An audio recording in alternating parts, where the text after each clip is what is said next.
মানে চালানোর নাকি এমনি শুধু বসার জন্য? কোথায় লোকটা?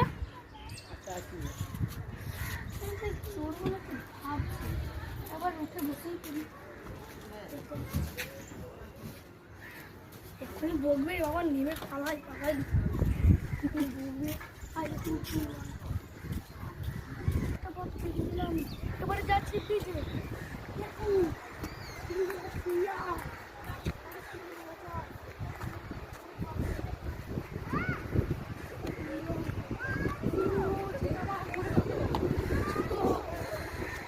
কত কি আছে ওই দেখো সমুদ্রের ঢেউ কত সুন্দর লাগছে, কত সুন্দর, কি সুন্দর।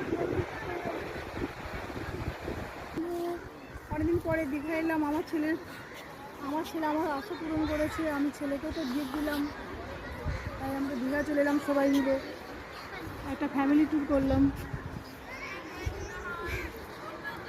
বাবু কোথায় গেছে?